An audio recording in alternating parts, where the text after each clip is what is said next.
Hi everybody, this is Lynna, and I just wanted to tell you guys about stuff that's been happening with me lately. Obviously by now you've probably already seen or heard of our new um, movie that Jenny and I did. I mean, it's really nothing. We just kind of went out in the woods on Saturday and played around, really. Janie's a great actress and stuff. She does a really nice improvising job with any materials that I gave her. But we shot this little film. It's called When Bears Attack, Lost, When Bears Attack. And it was fun. It was fun to do. I mean, I've got that bug, being like a creative film person and stuff like that, and so does Jenny. And we just had a great time. I remember telling her, I was like, Jenny, Jenny, Jenny, I got a great idea. Let's go. Like when we get to the park, I got this shot that I want to do, and it like shows like the leaves off the trees and stuff, and just kind of spinning around, and you're like lost in the woods. And well, it went from there, and it turned into this, you know, the storyline's like I leave, I go back to go get some water or something because I forgot it as we were going hiking. And then Jenny decides that, she, what is it? She just doesn't know what is around the next corner, and every little sound and stuff kind of freaks her out, and she doesn't like being alone. So, yeah, it was just fun, just to be able to do that, and get our feet wet again, producing something that's not just us standing in front of a camera talking to you guys and stuff, which we love to do. I mean, don't get it wrong. We both love to talk, and love to talk to you guys, especially. But it was cool. It was cool, and highly recommend you guys watch whenever you can. It's really, I think it's like 5 minutes long, and then the trailer. We did a trailer too, if you can't believe that. We did a trailer, and it's like a minute or something like that, and it's just a bunch of scenes of Jenny, and action and all that. And it's really nothing, guys. It's just something you could do on iMovie, but, put together the shots and stuff. So it was fun. But the day before that, I did a video, and I had to be Paul in that video. And I talked about how I was going to go see my kids. And so that's what I did. I went and saw my kids on that day. And I met my ex-wife at a park. And the kids were already playing in the playground and having a good time. And then I drive up, park my car, get out, and then the kids, I see them are running towards me. Like, and I saw them, and you just tear up because honestly, guys, I mean, if I wasn't trans, I mean, I would so just love to just be with them and just be their normal parent or whatever. As far as normal would be to my ex, and but I'm not offered that luxury. I just don't have that ability to do that. But what I can do, and what I will do in the future, is love my kids and continue to love them. Because the love's never really stopped. I mean, it's been hard, it's been difficult. But, I mean, the love's always been there, hasn't gone anywhere. But they were just so happy, genuinely, to see me and to be able to just hug me, and I could hug them. I could talk to them, and just tell them how much their parent, how much their dad loves them, I was hoping to be able to tell them a little bit more about me, because the reality is that I haven't yet spoken to them about me being trans. And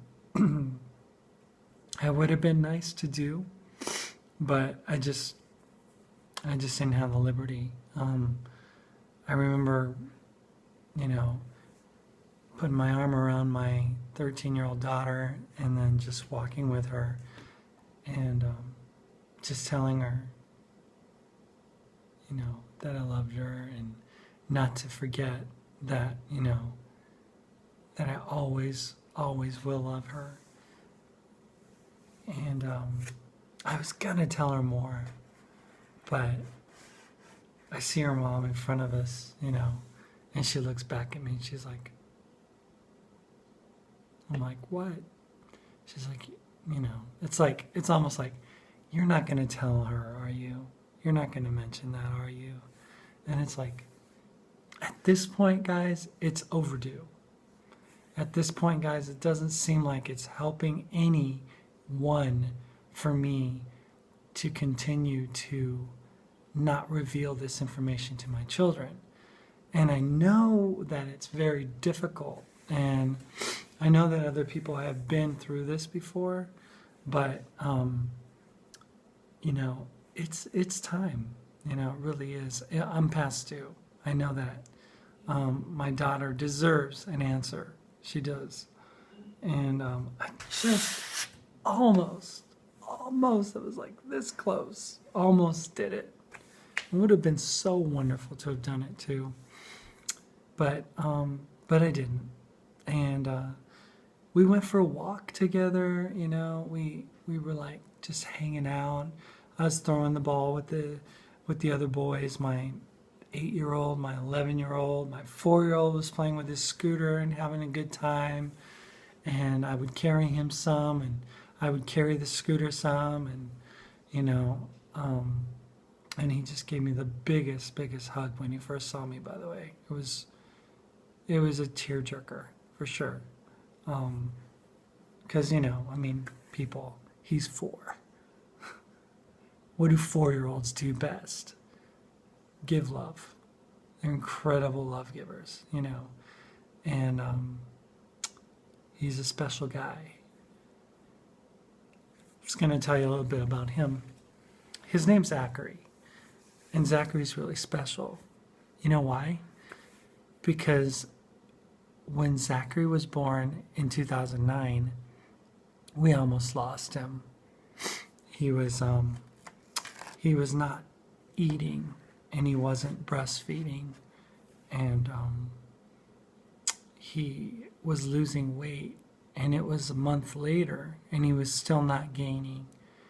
And we had gone to Florida. I had a job, and went down there, and he just was not doing really well. So we got back from Florida, and we're sitting in our bedroom in our house watching TV or something, and his breathing like really slows down, and my wife at the time looks over at me and it's like, what do we do? And I was like, we need to go to the doctor. We need to go to the hospital like right now. So that's what we did. We went to a hospital, not the local one, but one in Nashville, because we really thought that it was that critical and that important for him to get the best care. So we went to a hospital in Nashville called Baptist Hospital. And it was around the time that bird flu was kind of crazy, so everybody's wearing a mask inside the ER and everything. And, it was just busy.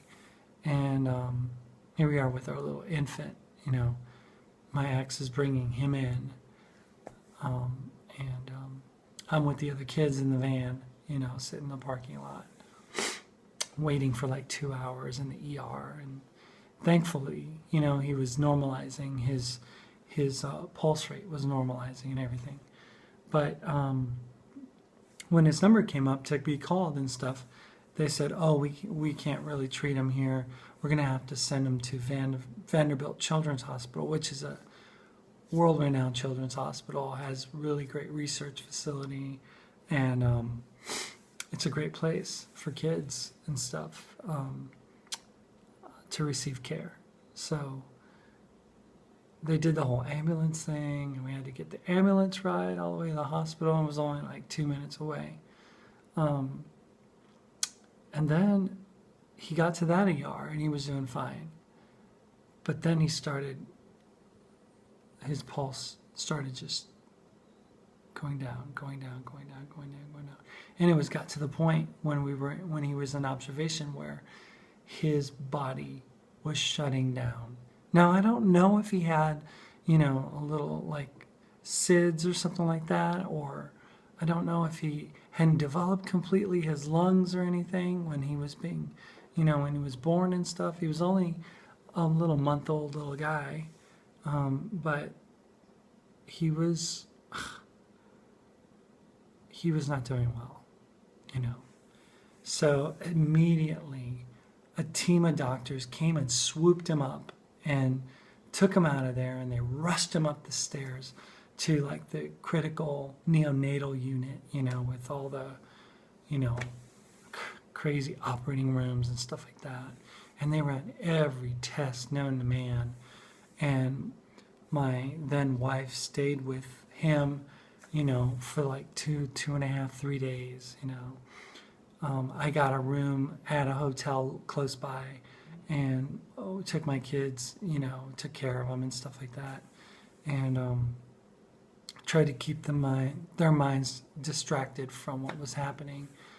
And but at the end, what happened was that he started gaining weight. After running all these tests and stuff, they couldn't find out what it was. They thought meningitis or some rare bone disease or this or that, and they did CAT scans and spinal taps and all this stuff, But all that to say is that when Zachary gives you a hug, you feel it, because it is an amazing thing from a kid who possibly wouldn't have been here today. I know that if we hadn't reacted and brought him in, we could have lost him in our apartment back in 2009. But so I enjoy my kids. I really do. I enjoyed just hugging him, and then after the walk, we went, and the kids had their baseball gloves and stuff in the trunk, and we always had tennis balls in the past, and I went and shagged some tennis balls for my 8-year-old, and my 11-year-old, and I even hit to them and stuff. Just had a great time. And you asked me, okay, if you had such a great time, then why are you transitioning now? Well, the reason is because I didn't have a great time before, there were times, I'm not going to say that I wasn't happy, but there were times when it just wasn't happening for me, And to be able to get this time back and to be able to do something with it now as me, although I wasn't able to dress as me that day, I still think that I was just being me there with my kids. And I had this big smile on my face and stuff, having a great time. And my former wife looks at me and she's like, hey, we're not so bad, are we? And I'm like, you guys were never bad. I never thought you guys were bad. I was the problem. I was the one who had issues and stuff. And I was the one being depressed. And I was the one who didn't like myself. And, she's thinking something like, wouldn't it be nice to just have us back, And it's like, it's not about that. I would love to have my kids, but I realize that given the circumstances, it's just going to look different, you know. And I'm going to be a better parent. I'm going to be a better parent when it's all said and done. I want to be able to love those kids like no one's business, you know. And I look forward to that day. I look forward to that, being able to do that with them, because they truly deserve it. They deserve to be loved, cherished, taken care of, you know. And I honestly hope and pray the same for my ex. I do pray that she would find a guy that would love her the way she was always meant to be loved. Certain things I do now, I look at myself and I go, wow, I'm doing, you know, like we've talked about it before, I'm doing the dishes and I never used to do them. And it's like, sometimes I think, wow, now I know how she feels, how she felt, that I would have the gall to just like eat at the table and then like some king think I was going to be fed and then put my plate in the sink and then walk away. And sometimes I'd forget my plate at the table. It's like, who was that person? You know, why did they do that? Why were they so inconsiderate? Why didn't they do the dishes? Why didn't they help with the laundry? Why didn't they put food in, put dishes in, and plates and glasses into the dishwasher? Well, I was impaired. I didn't realize it. And I see myself now and I go, how could I have ever been that way? I'm so glad I'm not like that anymore. You know, I really like to help whenever I can. You know, if I see something that's dirty, I like to clean it, you know, because I know that someone else wouldn't appreciate not having something clean because I like it clean, you know. But, well, you guys, I've talked way too much, but I hope that you know a little bit more about me, a little bit more detail about my family, and especially about my precious little Zachary Ryan. He's my heart. He's a cutie. And I can't wait to see him again. Well, see you guys. Love you. Bye.